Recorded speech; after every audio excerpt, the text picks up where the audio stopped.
High hello welcome back to my channel. मी ईश्वर आपल्या नवीन ब्लॉगमध्ये तुमचं पुन्हा एकदा स्वागत करते। आय होप तुम्ही मस्त आणि मजेत असाल। तर आज आहे मार्गशीर्ष महिन्याचा दुसरा गुरुवार आणि दत्त जयंती। तर तुम्हा सर्वांना मार्गशीर्ष महिन्याच्या दुसऱ्या गुरुवारची आणि दत्त जयंतीचे खूप खूप शुभेच्छा। तर चला त्याचा ब्लॉग आपण स्टार्ट करूया।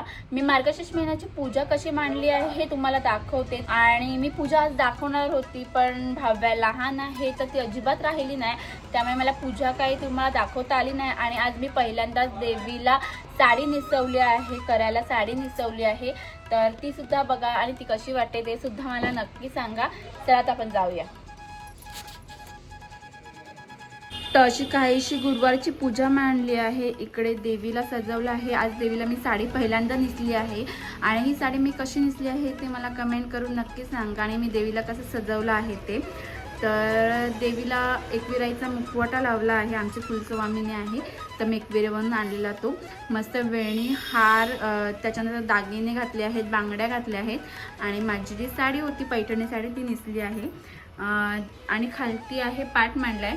तर तिकडे आहे लक्ष्मी मातेचा फोटो, तर तो मांडला आहे। त्याच्यानंतर लक्ष्मी मातेची मूर्ती माझ्याकडे ती मांडली आहे। इकडे गणपती विडा मांडला आहे। त्याच्यानंतर इकडे लक्ष्मी चक्र मांडला आहे।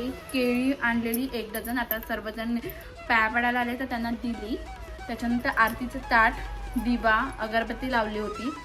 5 प्रकारची इकडे फळं आहेत। इकडे आहे देवीला शेंगदाणे, खडीसाखर आणि खोबऱ्याचा नैवेद्य।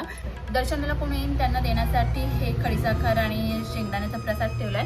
कोण आलं तर त्यांना देण्यासाठी फुलं ठेवली आहेत आणि दोन्ही साईडला 2 समया लावून घेतलेले आहेत।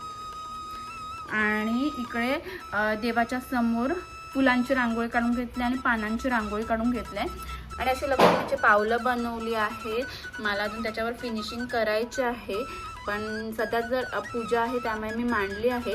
मी पूर्ण रेडी झाल्यावर पण तुम्हाला मी दाखवेल की कशी मी ही पावलं बनवली आहेत ती। आणि इकडे आपलं असं काहीसं देवारघर सजलेलं आहे।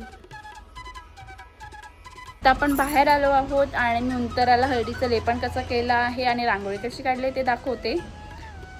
तसं हळदीचं लेपन केलं आहे। त्याच्यानंतर हळदी कुंकूचं स्वास्तिक आणि गोमातेची पावलं काढली आहेत आणि खालती आहेत ती पारिजातकची फुलं काढली आहेत रांगोळीमध्ये, अशी पूजा केली आहे। आणि उंतराला जे हळदीचं लेपन करतात ते कसं करतात आणि त्याच्यामध्ये अजून काय काय कमी आहे ते सुद्धा मला कमेंट करून नक्की सांगा, कारण की हे मी पहिल्यांदाच केलेलं आहे। 2-3 गुरुवार झाले, गुरुवारपासून मी हे करते। तर ते कसं करतायत आणि त्याच्यात काय चुकते का ते मला कमेंट करून नक्की सांगा।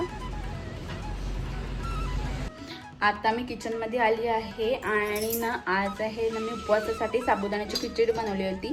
माझा उपवास आहे, आईचा उपवास आहे, प्लस आईच्या मैत्रिणी येतात पाया पडण्यासाठी तर त्यांना द्यायची होती। तर माझ्यापुरतीच राहिली आहे, बाकीच्यांना सगळ्यांना मी दिली आहे।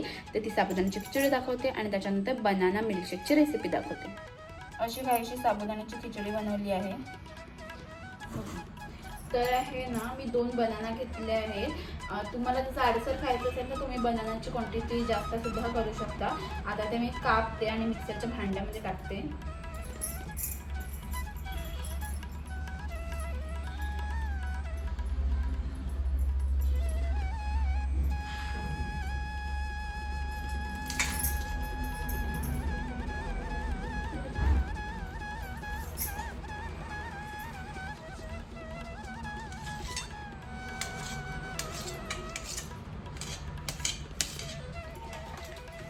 त्याच्यानंतर मी दूध काही गरम नाही केलं, तुम्ही करू सुद्धा शकता।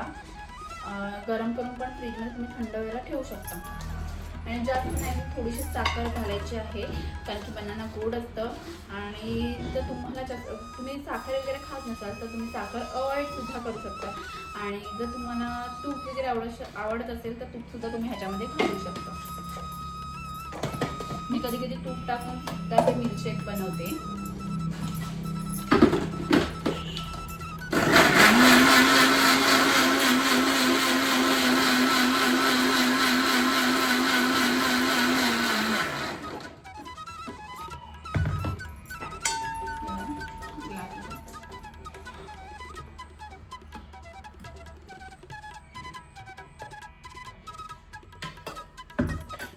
आणि आपला बनाना मिल्कशेक रेडी आहे। आता मी तसा भात घेते.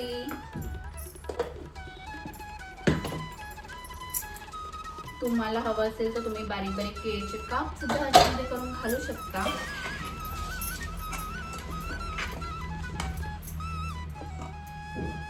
माझा इथे फराळ पण रेडी झाला आणि माझं बाळ पण उठलेलं आहे. केस वरती बांधून घेते कारण की आता हळूहळू जेवणाला लागते.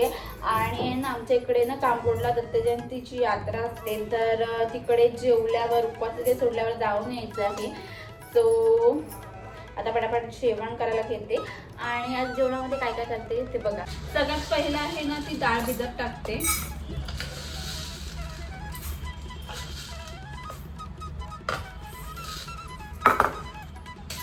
आमच्याकडे मुगाची आणि तुरीच्या डाळीची डाळ करतात. रेसिपी पण कधीतरी शेअर करेन कशी डाळ बनवतात. मी डाळ माझ्या सासूबाईंकडून खूप बनवायला शिकली आहे, म्हणजे त्यांच्या पद्धतीने बनवते. विदाऊट जिऱ्याची फोडणी देतात आणि ती पण यम्मी होती. गरम पाणी केलं आहे, तो घालून डाळ भिजत ठेवली आहे आणि आता ती तिच्या जागेवर जाईल. आता बघूया भाजीचं काय आहे ते.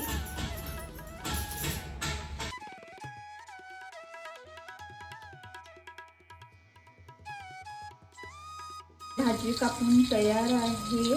थोडंसं भाजी बनवण्यासाठी कांदा पण कापून तयार आहे.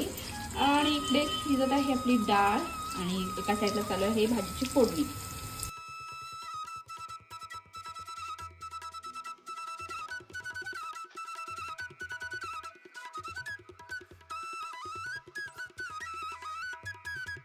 पटापट नैवेद्याचं बनवण्यामध्ये काही व्हिडिओ शूट केले नाही. जे पण काय केले होते ते अटॅच केले आहेत. मग नैवेद्यात गोड म्हणून गुलाबजाम बनवले होते. संपूर्ण नैवेद्य बनवून घेतला, देवाला नैवेद्य दाखवला. त्यानंतर मग मी माझा उपवास सोडला आणि त्यानंतर मग आम्ही भाव्याला घेऊन गेलो होतो कांबोडला दत्त मंदिरामध्ये जाऊन आम्ही दर्शन घेतलं. आणि त्यानंतर तिथे यात्रा होती. यावर्षी छोटीशीच यात्रा भरली होती, तर आम्ही थोडा वेळ फिरलो आणि त्यानंतर मग घरी आलो. हा ब्लॉग आवडला तर लाईक, शेअर, कमेंट आणि सबस्क्राईब करायला सुद्धा विसरू नका. असा छानसा ब्लॉग घेऊन भेटू आपण पुढच्या ब्लॉग मध्ये. तोपर्यंत लव्ह यू ऑल. पर्यंत व्हिडिओ बघितल्याबद्दल थँक्यू सो मच.